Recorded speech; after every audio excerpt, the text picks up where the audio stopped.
Narasimha has joined. Yeah. Please welcome Narasimha ji,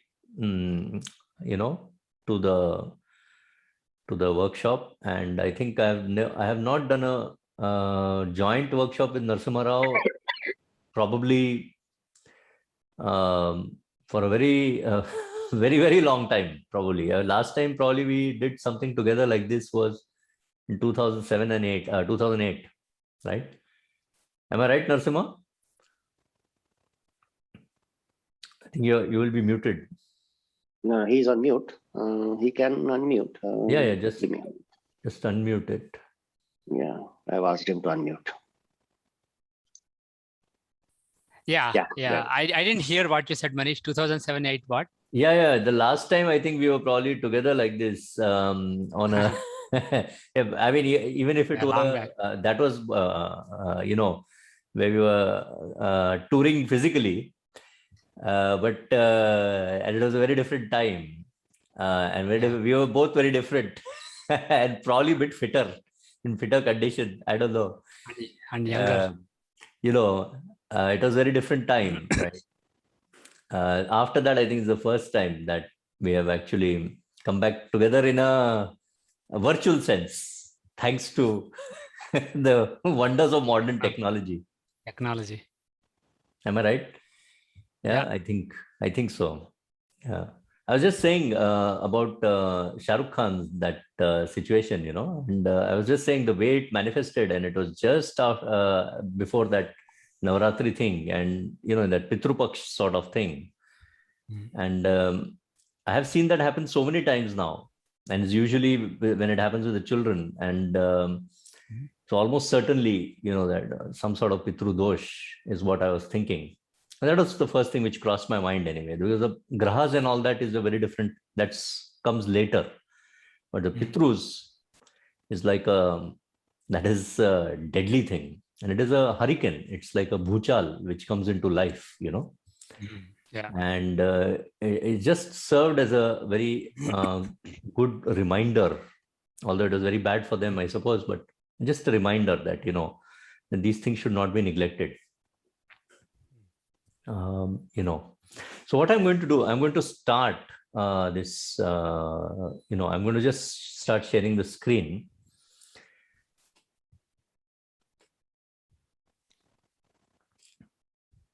So I think everybody can see this. And so there we are. Yes. Right. So welcome to everybody who has joined, and of course we'll finally put this up on YouTube as well.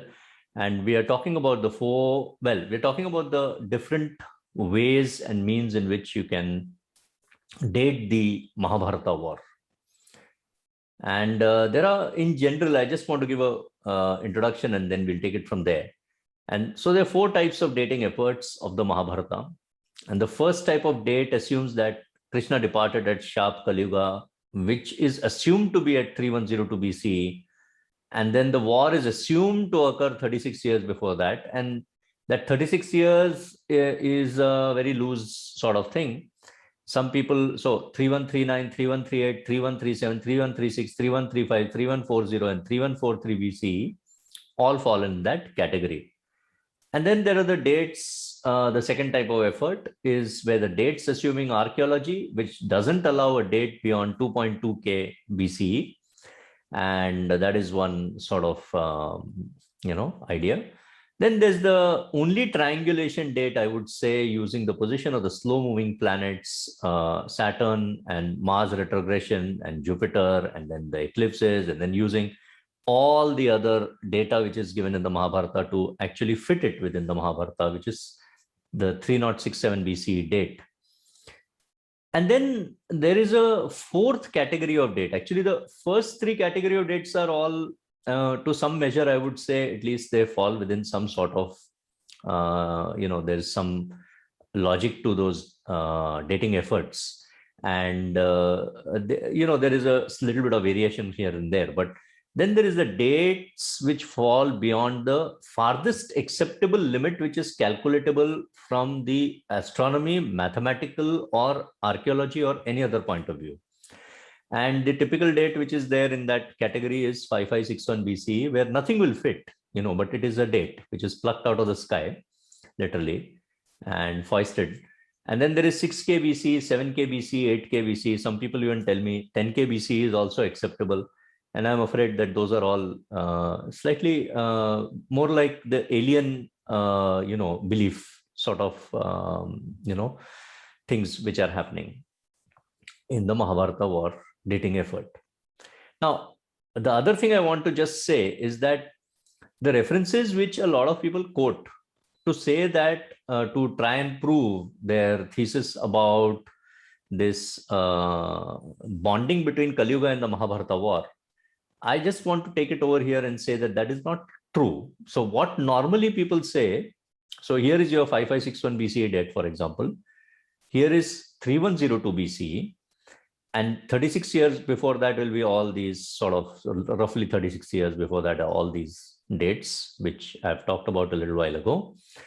And then actually the Mahabharata war actually occurs after that start of Kaliyuga, because Kaliyuga has clearly arrived before the Mahabharata war. And this is actually something which I have not really covered to that extent or concentrated to that extent to at this point, because the 3067 BCE date is not dependent on the date of Kaliyuga, which there are lots of ideas about that Kaliyuga date. But we accept generally as a matter of tradition and believe that Kaliyuga tradition says 3102 BCE. That much we accept. But the war is occurring after that. And why do we say that? So what is the evidence against the belief that Krishna must depart at 3102 BC or at Kaliyuga in this manner is that in the Mahabharata itself, there are some verses. So the first verse I want to point out over here is the verse which is occurring in Shalya Parva, which is Praptam Kaliyugam Vidhi Pratidnyam Pandavascha. So this verse is very clear. Praptam Kaliyugam, Praptam, right? So it is basically saying Kaliyuga has arrived. I mean, has already arrived, is already there. So when Kaliyuga is already there, the question of, Kaliyuga coming afterwards, that is not going to arise, right? So Kaliyuga is already running at the time of the Mahabharata war. According to the Mahabharata, and this is one of the clearest references, there are many other references, but this is the clearest reference for that. So Kaliyuga must have definitely arrived before the Mahabharata war.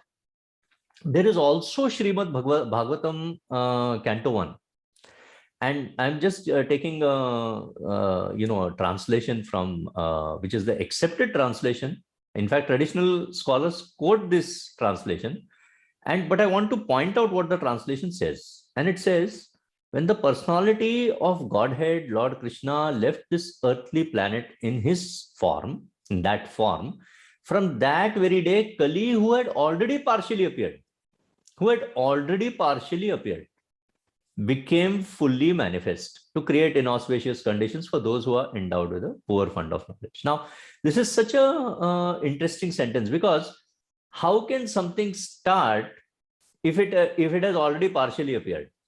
So basically what we are saying is, how can something be described as partially manifest until it is already present already, right? It's already there.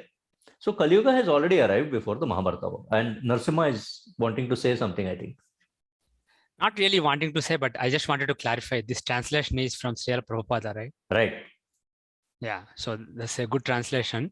And in Dasas, we have this concept, even though a Dasa may start at a particular date, there is a Dasa Sandhi period. So for a while, it may not be fully effective.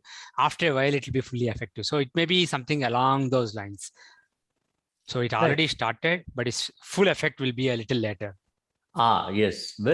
Perfect. Yes. And so that also fits again with the thing. Thank you very much. Yes. So Kaliyuga has arrived before the Mahabharata war. I think this becomes more and more clear.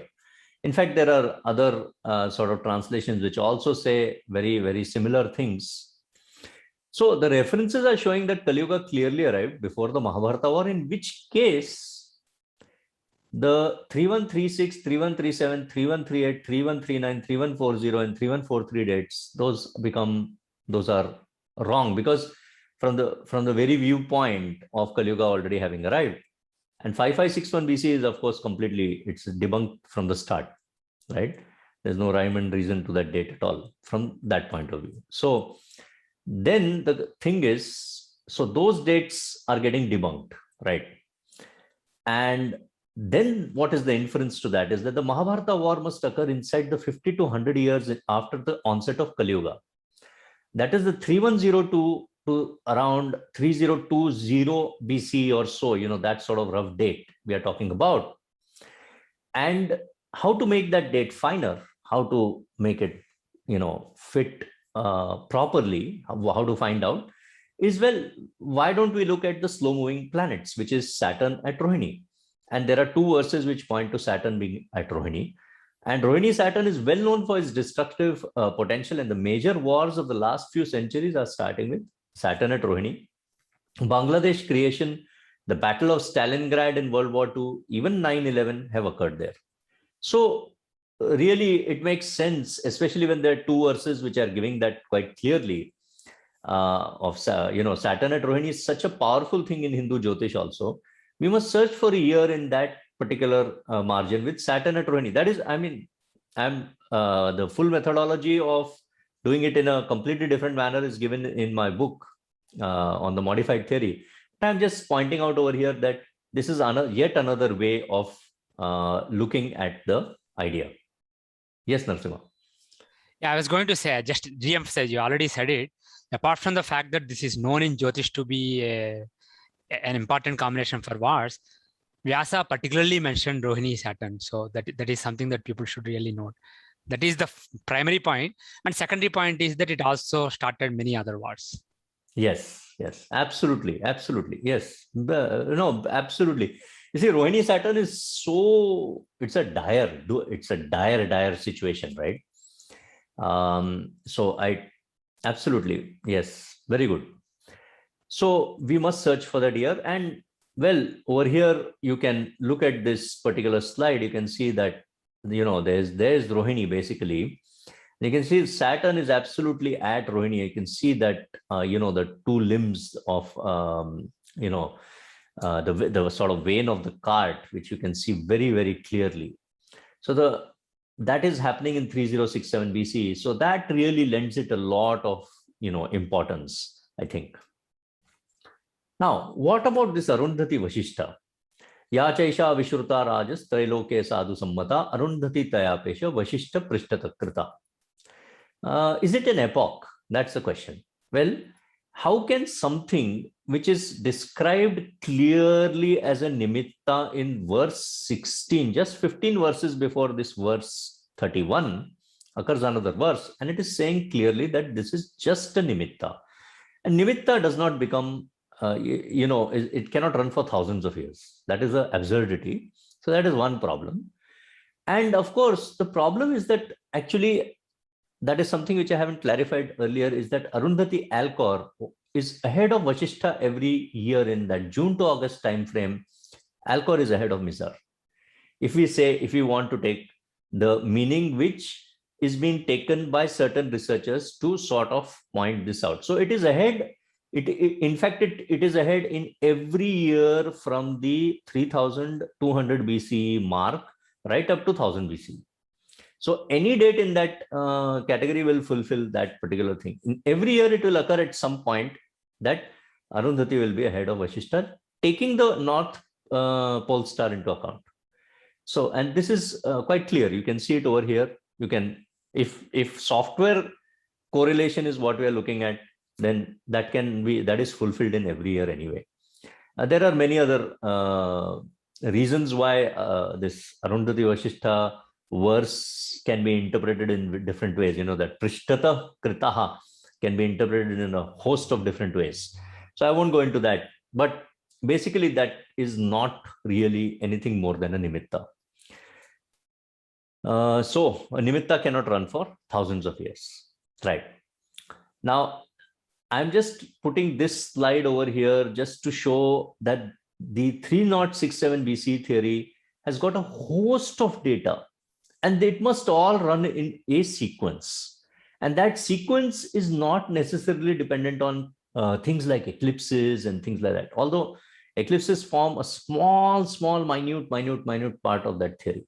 So that is another thing to look at. There's huge number of things, and the mission of peace is not explained in any other theory again other than 3067 BC.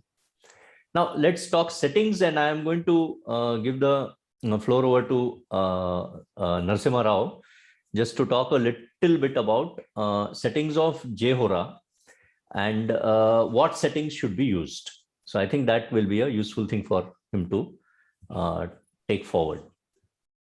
Yeah. So Jagannath Hora has a lot of options. Primarily for Siddhanta, there is a Druk Siddhanta option and there is a Surya Siddhanta option.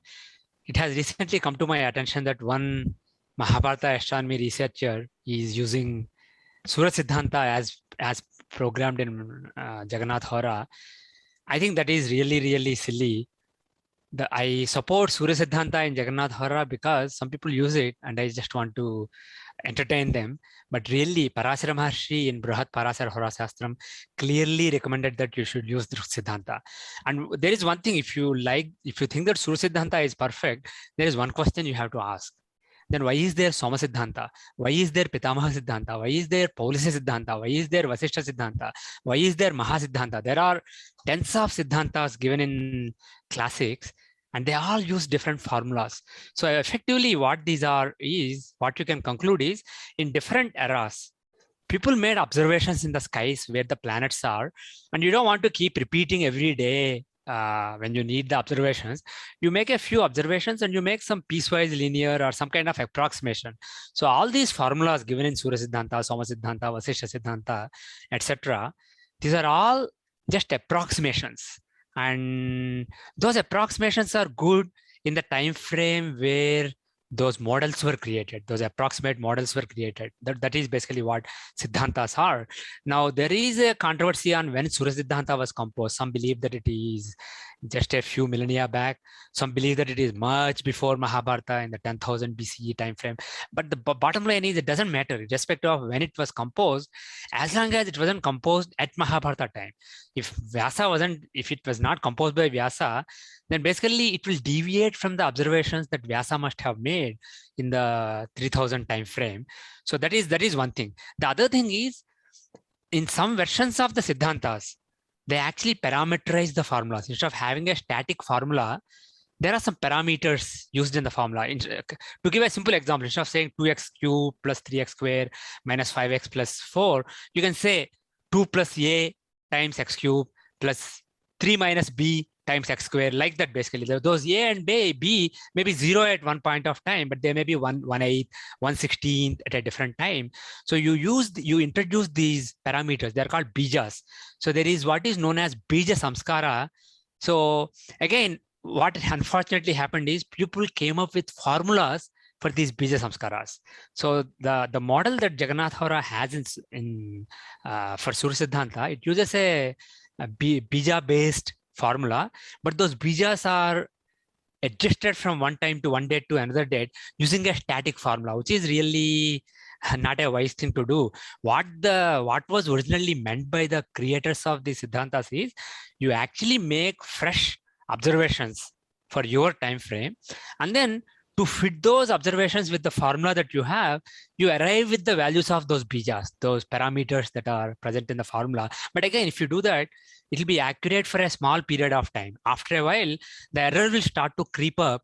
So it is really, unless somebody was actually refining those formulas at Mahabharata time and gave you formulas, there's no point in using those formulas. So I strongly recommend against using the Surya Siddhanta. You should really use the Druk Siddhanta. Now, when it comes to Ainamsya, whether you use Lahiri Ainamsya, Pushyapaksha Ainamsya, there is no proof either way, but I have concluded in my own Jyotish research that Pushyapaksha Ainamsya explains things better. But the thing is, that is something I cannot prove or convince others.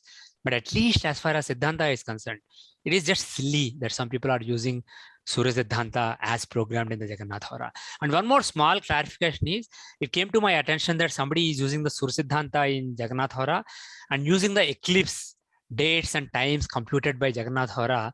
And I want to clarify one thing. For Surya Siddhanta, I used a model given by a scholar who believes in Surya Siddhanta, but that model includes only computing the static planetary positions for a given date and time. So for the eclipses, there is a lot more involved calculation required. So I don't calculate eclipse times using Surya Siddhanta, because if you do, it will be highly erroneous. So what I do in Jagannath Hora, even if you choose Surya Siddhanta, if you are finding the eclipse times, eclipse before this date or after this date, if you do that, it will actually, under the hood, it will use the Druk Siddhanta. So you will get accurate times of eclipses, but that's not because you are using Surya Siddhanta. That's because Druk Siddhanta is being used under the hood. That's amazing. You see, because I looked at that and I came to similar sort of a what do you call it, a conclusion, but I could not prove that, that what I was I'm the one who programmed it, so I can conclusively tell you. The eclipses are not computed using Surya Siddhanta formulas. And if I have to do that, it will take a lot of my effort.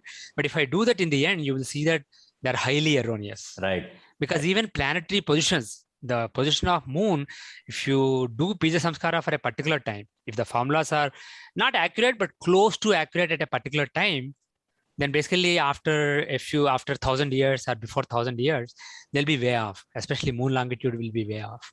Whereas with the what we do is, see, the formulas are somewhat piecewise approximations. Whereas what the modern software does is, we have observations not for a few points, but several points made by JPL, the Jet Propulsion Laboratory of NASA. And when you have all those observations, you extrapolate them into future and past, and that you can do with the modern computational power available in the computers. You can do it with a lot of accuracy, and the accuracy, the precision we have for these extrapolations in Jagannath Hora, which uses ephemeris under the hood, is 0.0001 arc seconds. So this is a lot more accurate, because this requires a lot of computations. The advantage of Siddhanta is, because it's a nice formula. You say sine this plus cosine this times cube of this is this, like that. Basically, if you have a simple formula, it's easy to compute. So that is why in the old days, people gave all these various formulas, because it's easy to write it down instead of basically trying to extrapolate based on a huge database into the past using a lot of heavy computations. If you just have a formula for any given date and time, you can quickly find approximate formulas. And if you are in the same era, if you are within a few tens of years or so, it'll be pretty accurate. The error probably in the Siddhanta is still fraction of a degree, so fraction of a minute or so. So that is acceptable for most purposes. But unfortunately, if people are using Siddhantas formulated in one era to a different era, thousands of years apart, that is absolutely nonsensical. It is really silly. Well, that was very, very useful. That was very, very useful. I think it's highly important that, that came to light, because if that had not come to light, then I think people would have labored under misconception for a lot more time. In fact, I want to just point out, I'm just going to share my screen again, and I'm going to actually show what exactly happens when that Drik Siddhanta versus Surya Siddhanta, what actually happens to the error. So I'm just going to do that. Right. And for example, for just 100 years ago, because there are a lot of astrologers over here who are using these software. So the Drik Siddhanta, which is, 100 years ago, it will be observed even. I mean, so that Mercury is 24 degrees 6, for example, you can see over here in retrogression. But over here, you can see it is 18 degrees. It's already gone 6 degrees off in Surya Siddhanta setting. So, that is the sort of error which we are talking about. And it is catastrophic. Yeah, and even moon, if you go back to that slide, you can see that moon is way off. Right. Yeah, moon is like 3 degrees apart. So yeah. when the nakshatras change, all these things, tithi, nakshatra, they all will vary. So, and eclipse calculation will be way off. Right. And in fact, I went back, for example, I went back 1,000 years. And at 1,000 years, it is starting to really cause problems. I mean, although the moon's position is still 3 degrees off, but now the sun's position is 3 degrees off as well, 2.5 degrees off. And Mercury's position is, of course, whatever it is. But Venus, for example, is 7 degrees or 8 degrees off. Mars is way off. Mars is like in one place you can see it's 24 degrees Libra, 47. Other place is 1 degree Scorpio. So massive differences, And at 2 BCE, then it's Saturn is off by 17 degrees at that point. So that's more than a year and something off. Right. Now, the thing is, if the formulas that are used, if somebody did Bija Samskara of those formulas, the parameters in the formulas were adjusted based on this, the first window you showed, the Siddhanta observations. If somebody fed in those values and tried to get as close to those values as possible and adjusted those parameters, you could perhaps get a better accuracy. And that is the original intent of Siddhantas. You basically adjust the parameters for your era, but that's not what people are doing. People just have a static formula for adjusting the parameters instead of making fresh observations and retuning the parameters. That's not what people do. And that's not what Jagannath Hora does. So the thing is, the way Siddhantas are used, it is really dumb. And now one last point is, if you were to make fresh observations for your time and adjust the parameters, what's the point? Just use the observations anyway. Right. Because when you don't have computational power, you want to use a formula to quickly calculate, then it makes sense. So bottom line is, all these Siddhantas are relevant in the age of modern computers. Right. Absolutely. No, I totally concur with this. And in fact, I looked at 2 BCE, for example, which is -1. And at -1, Saturn is off now by 17 degrees. You can see 5 degrees 48 in the Drik Siddhanta is now 23 degrees in and 26 minutes. And Venus, for example, 6 degrees Virgo has now gone to 17 degrees Virgo, right? So that is the problem. The error really starts to creep up. Whereas whereas when we are talking about the Drik Siddhanta, when we're talking about Swiss ephemeris, when you're talking about JPL, talking about NASA's JPL laboratory, those basically are giving you, really, very accurate, very accurate results.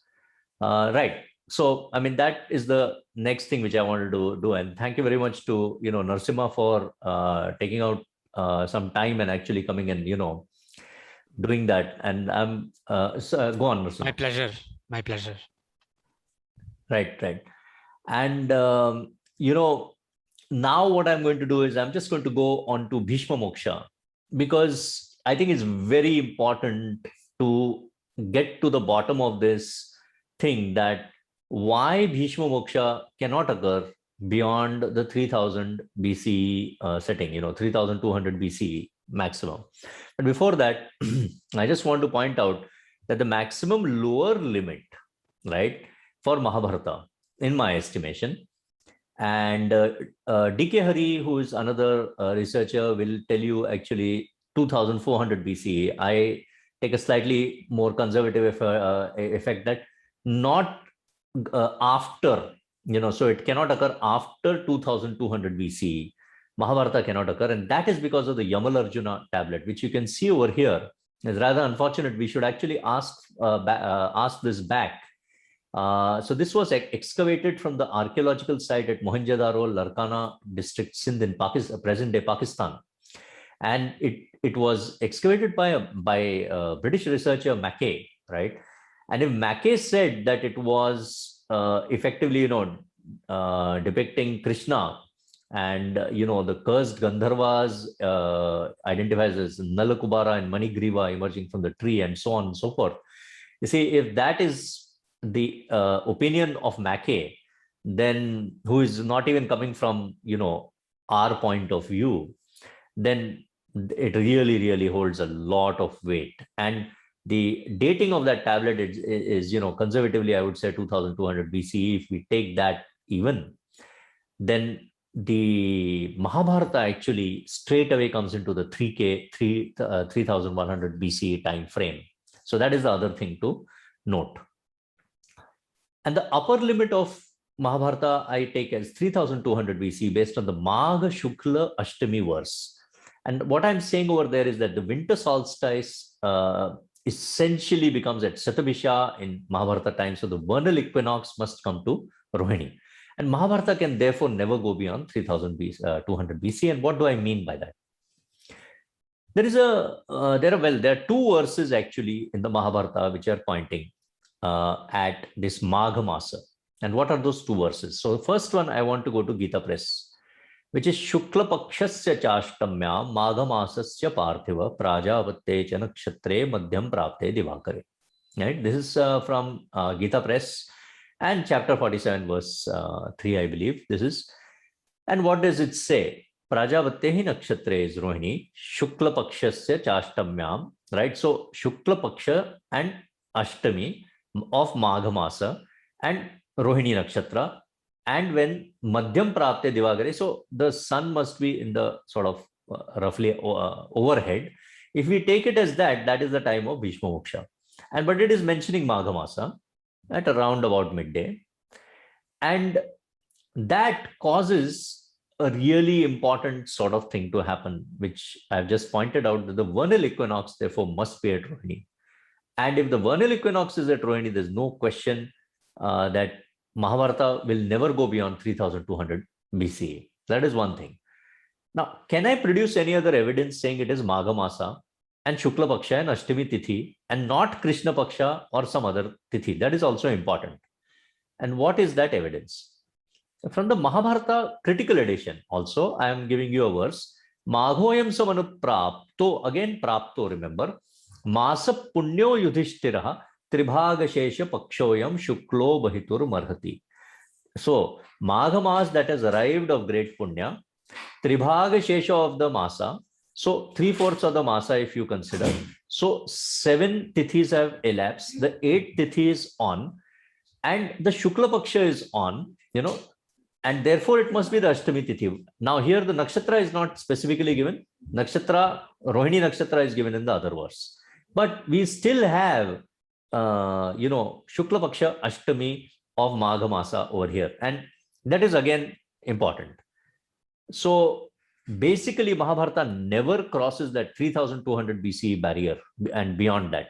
That is impossible. The vernal equinox will shift, because if you look over here, I mean, you can open this in Cyber Sky, you can actually see, because of the precession of the equinoxes, the Magha Masa 3200 BCE will always be at this Aldebaran. This vernal equinox will not shift beyond that. If it shifts beyond that, which is what has happened in the other, dating efforts, then it is going to be a real problem. So, for example, if that sun, for example, comes somewhere over here, right, in Pisces, in the end of Pisces, in Revati Nakshatra, then this particular point will shift way beyond, right, which is an impossibility. Because then there's no question, it can never be Magha Masa, but the text is saying Magha Masa. So we are either talking about Vyasa's Mahabharata, which we are talking about, or we are talking about, or other people are then talking about their own Mahabharata, making up their own Mahabharata, which we don't want to do, right? Now, what about this business of 4th day post-winter solstice? Because I am saying that that the Bhisma Moksha should happen only on the 4th day post-winter solstice. Why am I saying 4th day post-winter solstice in my theory? And there is a particular verse over there, which is verse 6 of Anushasan Parva of chapter 153. And what does that verse say? Sa nirriyo gajapura dyajike parivaritaha drishtva nivrittamaadityam pravrittam chottarayanam. Now, this is a very important verse. Yudhishthira, drishtva nivrittam adityam, right? This is a very, very important clue which has been given over here. To my mind, I mean, because this came to me as a flash, and I had also not looked at this particular verse in this detail. And I have yet to find anybody else who has looked at it like that. All I'm saying is the verse is actually very clear in pointing out a particular phenomenon which is occurring. And look at what the verse is saying, that Yudhishthira sa niryo Gajapurat. So he left Gajapura, Hastinapura, Yajake Parivaritaha, so with all the Purohitas, Drishtva, he observed, Nivrittam Adityam.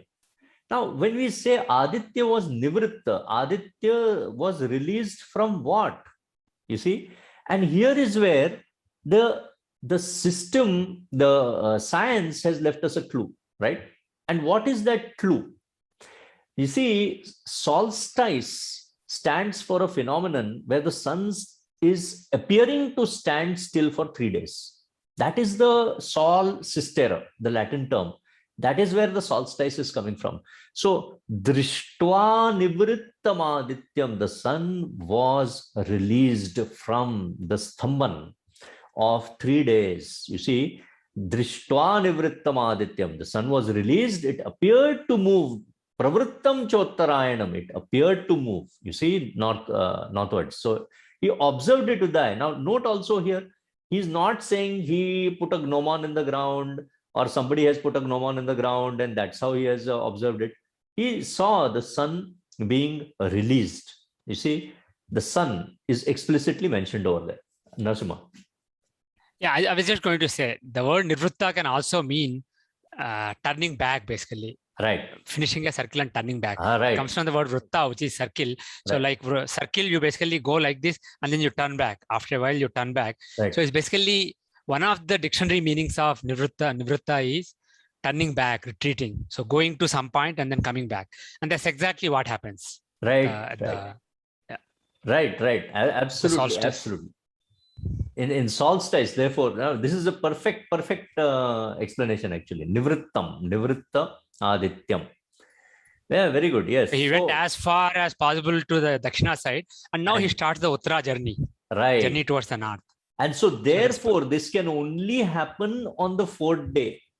You see, that is the whole point. You see, because science tells us, even today, you have got researchers who are, astronomers and other researchers who go and wait at Stonehenge and other places where these sort of observations used to be made. And they are all made, you see, it's that 3 days where it stops and the 4th day where it actually is seen to move, you see, in a different direction. And that is really the whole point. So that Drishtva Nivrittam Adityam Pravrittam Chottarayanam can only occur on the 4th day. It cannot occur before and it cannot occur after.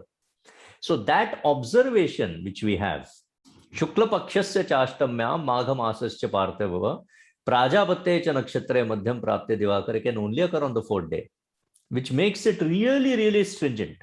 Very stringent criteria, you see, for Bhisma Moksha.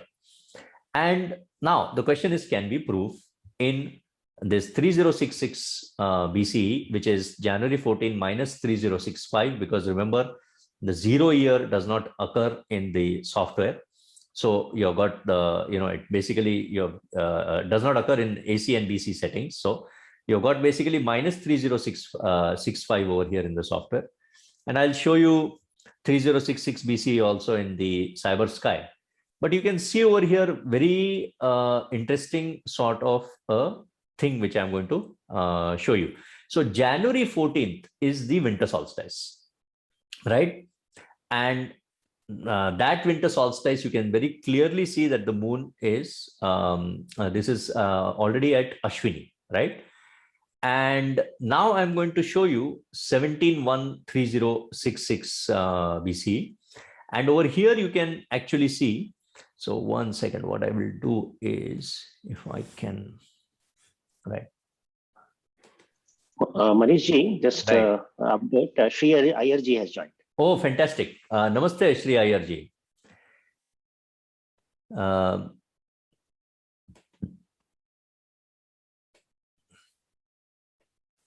I think he must be on mute, but we can unmute him. Yeah, so I mean, I'm just going to show over here this particular thing because for some reason the windows otherwise are not but 1 second, let me, maybe I'll be able to do it.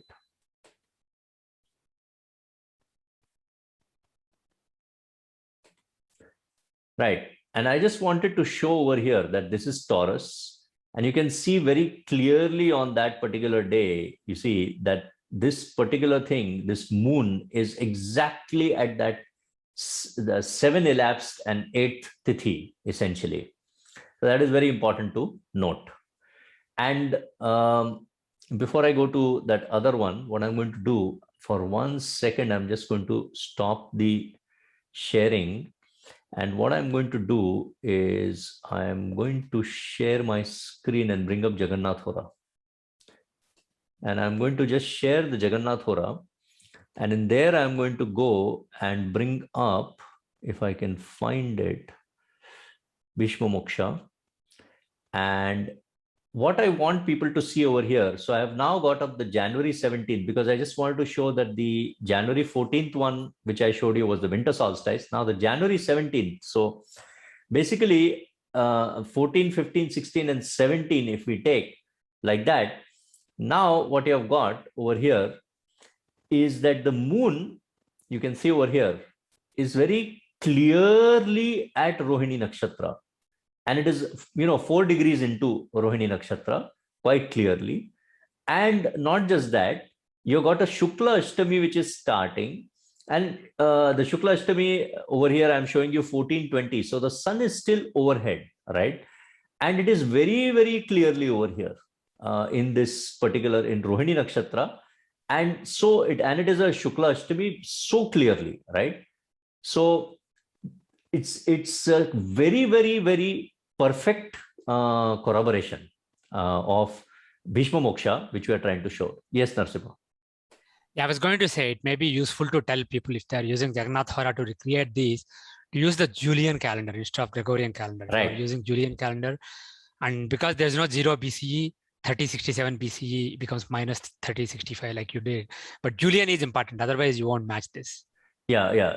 Thank you. Yes. So 3067 BC becomes minus 3066, but Bhisma Moksha is occurring after that winter solstice sort of point. So you're going into the next year after that, actually. So that is why it is showing it the way it is. But what I'm also going to do is I'm just going to share the cyber sky, if I can find it. And I'm just going to bring up that. And here, actually, I've already loaded it on 17-1-3066. You can see BCE, right?